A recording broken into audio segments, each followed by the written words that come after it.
Hi guys, welcome back to my driving lessons. So today I want us to talk about exam preparation from the beginning all the way to the end, getting results, getting your DL and so on. So kindly watch until the very end and I'm so sure you will learn a lot. Thank you so much, I appreciate. So we start from the beginning. So the first step is for you to be able to be registered on an Ntsa accredited school. How will you know that your driving school is Ntsa accredited? You simply go to Chrome or Google, you search the name of the school, then the location, it appears, all those things appear there, then you'll be good to go. There are other driving schools which are closed, so kindly do not register on a driving school which is not Ntsa accredited. So that's the first thing. You need to be registered on an Ntsa accredited school. After that, of course, you have to pay school fees. There are schools which do not require students to pay, or you can pay in installments. For example, me, I'm an instructor in auto assurance driving school. As you can enroll from as low as 5,000. So with the 5,000, the moment you are already registered, we need to create an Ecitizen account. For us to be able to create an Ecitizen account, you simply log in your details. If you do not have an Ecitizen account, we register. It's a matter of like 1 to 2 minutes, it doesn't take time. So we sign up if you do not have an Ecitizen account. If you have, we sign in. We log in the details, it's just your ID number and the password. If you do not have the account, the login details, you'll need, I think, a picture, ID number, first name. I will show you here. I'll show you here. So that's the first step. You need to register for a provisional driving license. Provisional driving license is for a new student. For those with Class B is saloon car. For those with DLs or driving license, you need endorsement provisional driving license. So in short, PDLs or EPDLs. So PDLs are 650 according to Ecitizen account. So immediately you register, it takes let's say 1 to 2 days for it to be able to be approved. I'll show you here. So it's 650 for PDLs. For endorsement PDL, it's 550. Endorsement is for those for those students who want to upgrade on their classes. Maybe he or she has B, he wants C or D, so that's endorsement, it's 550. After that, both PDLs and EPDLs, it takes 21 days for it to mature in the system. So the PDL, it's a license that requires a student to be able to go for practicals. It just acts as a license for the students during practicals. According to the Ecitizen account, it takes 21 days for it to mature. Thereafter, you can book the exam, but you cannot be able to do the exams without the PDLs or the EPDLs. So immediately it matures, it always shows, I will show you here, it always shows maturity days, 0 days, ready, book for exam, something like that. So after that, you will book the exam. So exam fee is 1050, whether it's for endorsement or for beginners, it's 1050. And the exam normally is done orally. So there's the theory part and there's the practical part. So theory part is 70% or 80%, 70 to 80%. Then the practical 20 to 30%. I'm not so sure about that. Let me say, okay, the theory part is the most important part, most especially model town board questions. So model town board is MTB. So MTB is out of the 70 or 80%, it carries more marks. Let's say if it's out of 70, MTB is 60%. So the 60% is MTB. The 10%, unfortunately, is for the science and the general questions. So MTB is only one question. So of course on MTB questions, there are those rules. You're not supposed to lift the vehicles, you're not supposed to reverse your car, and so on. And then you're supposed to use the shortest or the longest for parking, yeah, like that. So it's the most important part in theory. Then after MTB, the signs, you can be asked 5 to 10 signs depending, yeah, orally of course. So through the signs, maybe let's say you are asked the roundabout sign. Through that sign, you can be asked mistakes done on roundabout and so on. Those are part of general questions. Maybe through the lifesaver sign, you can be asked the tools needed in driving and so on. Maybe the major rule of driving. So those are the general questions part. Let me remove something here on my screen kindly. Yeah, like that. So after that, so all the students need to do the theory part. After that, to proceed to the practicals. So practicals vary depending on the license the student has registered to get. So for beginners, of course, it's Class B. So Class B is a saloon car, whether it's manual or auto, that's Class B. B1 is automatic, B2 is manual. So I highly recommend students to do B2. B2 is good. If you know manual, automatically you'll get, automatic is not hard. So B2 is good, but if you want to do auto, still is okay. Yeah. So practical part, if your PDL is B2, you'll do the practical with the manual saloon car. If yours is for B1, you'll use the automatic car. If yours is C1, C1 is for lorry with six wheels, that's C1. Sorry. So if it's lorry for 10 wheels, that's Class A. So you will do with that. If it's D1, matatu or van, that's Class D, and so on. Maybe it's plant operators, maybe it's bulldozer, you do with that during practicals. I don't know where my voice is coming, so kindly bear with me. So practicals part, there are these things that you're supposed to put in mind. So on practical part, it's divided into, should I say 2 or 3? Let me say 2 parts. The preparation part and the procedure. I don't like using the word procedure. I prefer steps. Yeah.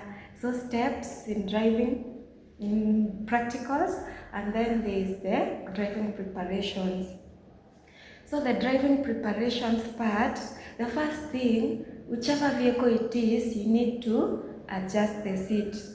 So for you to be able to know that you're seated in the right position, make sure that your legs, they're touching the ABC pedals. When I say ABC pedals, I mean A, accelerator, B, brakes, then the C, clutch if it's manual. So make sure that your legs are touching the pedals well without you straining. So that's the first preparation. You adjust the seat. After that, you get marks for that. The second thing, you must fasten your safety belt or buckle up the safety belt. Safety belt is so important because it reduces the number of injuries in case of accidents. Kindly, whichever vehicle you are in, make sure you buckle up or you fasten the safety belt. It's so important for safety reasons. That's why it's called safety belt. Yeah. Then the third preparation is you make sure you hold the steering wheel like this. So when I hold the steering wheel like this, assume this is an invisible steering wheel. So when you hold like this, it means don't hold it firmly. You're supposed to hold the steering wheel gently. That's the first thing you're supposed to do. The second thing, you hold it with 2 hands like this. Then don't crisscross, don't hold the steering wheel like this. You're supposed to hold it like this. So you hold the steering wheel with 2 hands, you hold it gently, do not crisscross. Then, what's the last don't? Why am I forgetting? There's supposed to be 4 things you're supposed to know. So, you hold it with 2 hands. Oh, don't hold the steering wheel with 1 elbow. So those are the preparations for the steering wheel. Of course, the start position you're supposed to hold the steering wheel, it's 9-3 position or 10-2 position. When I say 9-3 or 10-2, 10-2 is that the meeting point, the point of intersection between the steering wheel or their up, the 3/4 part of it or the half part of it. So that's how you're supposed to hold the steering wheel. Then the last thing, you're supposed to adjust the mirrors. You're supposed to adjust the mirrors. If the mirrors are not visible, you're supposed to clean them. So those are the 4 preparations: the seat, the safety belt, the steering wheel, then the mirrors. So those are the preparations. After that, we go to the steps for starting up. Let me use manual. I love manual. Let me use that. So for the procedure, we start with the first thing. The first thing, you're supposed to press in the clutch pedal completely. If it's an automatic vehicle, you're supposed to press in the brakes pedal completely. That's the first step of starting a car. The second thing, if it's a manual vehicle or out of both, you're supposed to ignite. So of course you ignite like this in a clockwise direction. You ignite in a clockwise direction. There are some vehicles that have a button like that looks like this. It's like a small triangle. You press in. So that's how you ignite or you start the engine. The third thing, if it's a manual vehicle, you're supposed to engage the gears. Normally, of course, if the vehicle has stopped, the gears are on neutral. So for you to be able to start a manual vehicle, you go like this and like this. You adjust it from neutral to gear 1. So gear 1 is the starting gear. Of course, saloon car, you start with gear 1. If it's a lorry, you start with gear 2. A lorry, you cannot start a lorry with gear 1. Start with gear 2. So normally it's 0 to 20 kilometers per hour. Then if you want to change the gears to gear 2, of course you need to press in the clutch pedal completely again. Then you change gears to gear 2 like that. So in a saloon car, it's 5 gears. Then the reverse gear is the last gear. If it's a lorry, the reverse gear is the starting gear. It's not the starting gear, sorry. It's the first. Then R1, 2, 3, 4, 5. That's how it is for the lorry. For the saloon car, it's gear 1, gear 2, gear 3, gear 4, gear 5, then the reverse gear. Like that. So for you to be able to change lanes, maybe the examiner told you change lanes, don't panic. Do not panic. Just press in the clutch pedal completely, then you change the gears. The function of the clutch is to engage and disengage the gearbox and the engine. So for you to be able to change gears, you must press in the clutch pedal. If it's an automatic vehicle, you after igniting you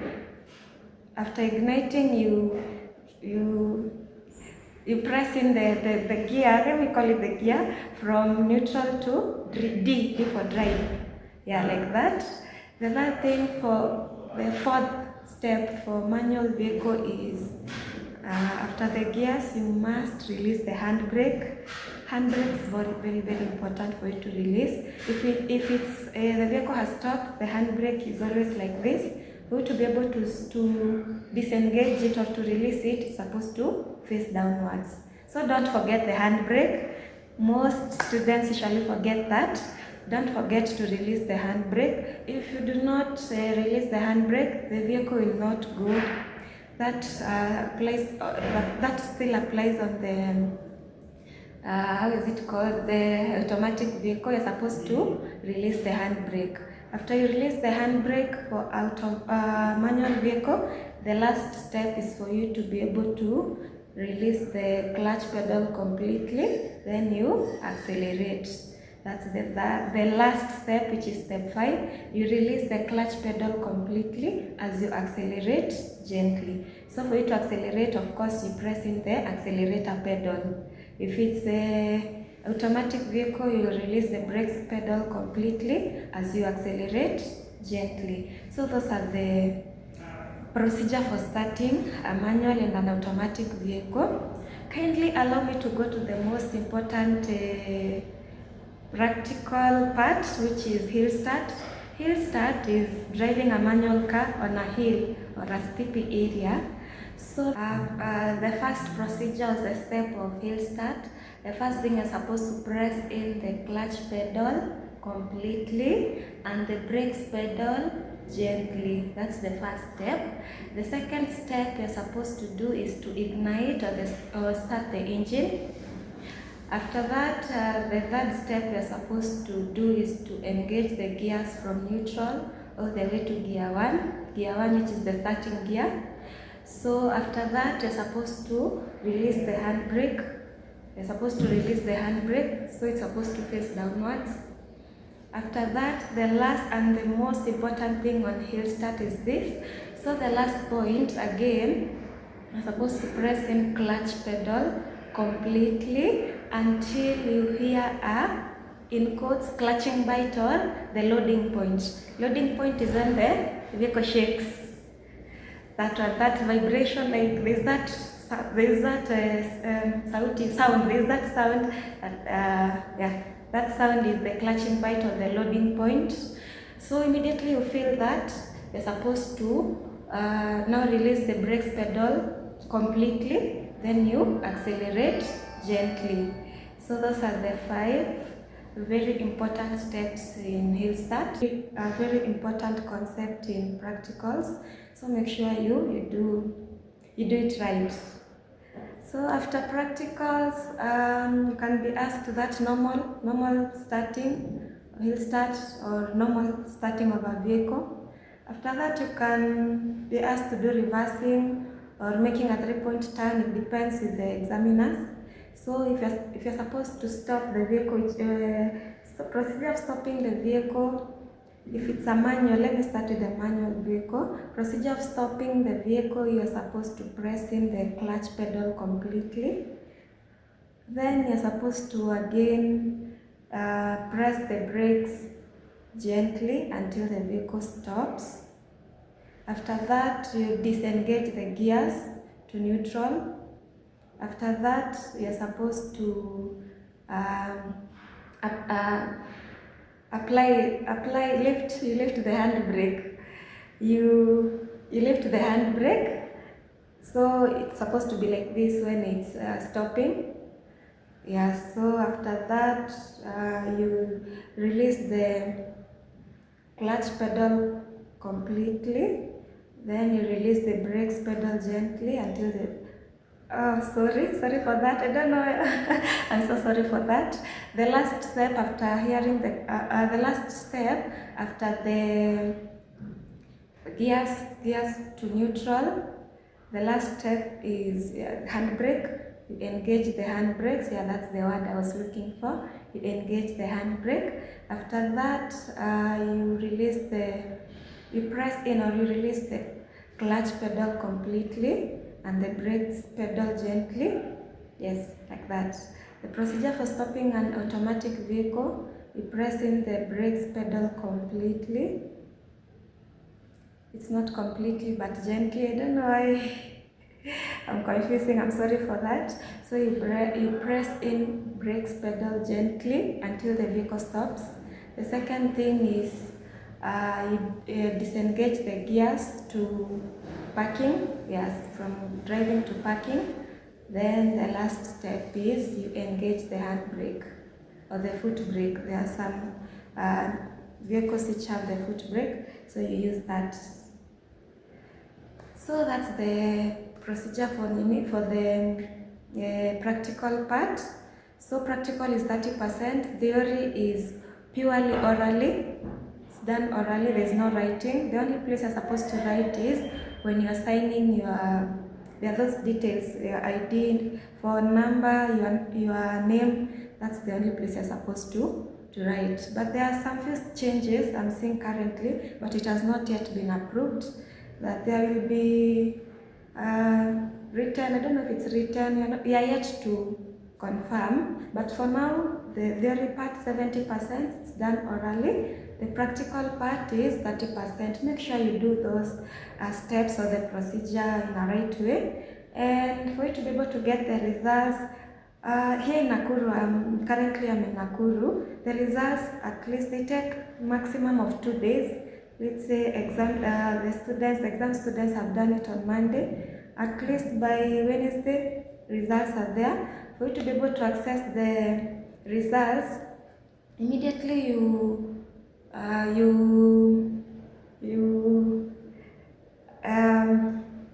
don't know what the words are. Immediately you apply for the exam, the results are pending, of course. But if the results are out, it's either passed or failed. So if it's passed, it's written, of course, in green. If it's failed, it's written in red. So let me proceed with the part of passed. If you have passed, you will be required to pay for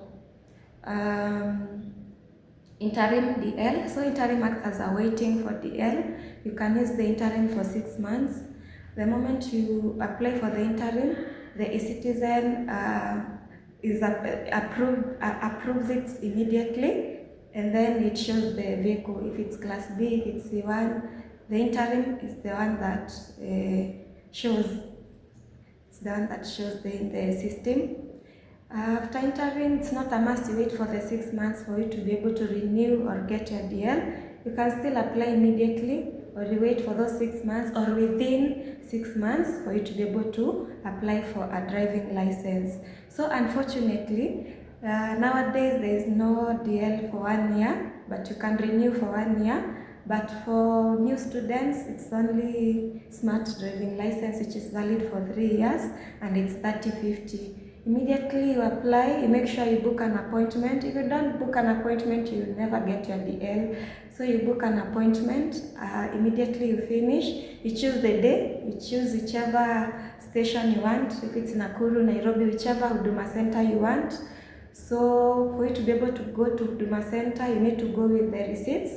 So after booking with 30/50, it's 30/50, the smart DL is 30/50. So you'll get 2 receipts, customer copy and government copy.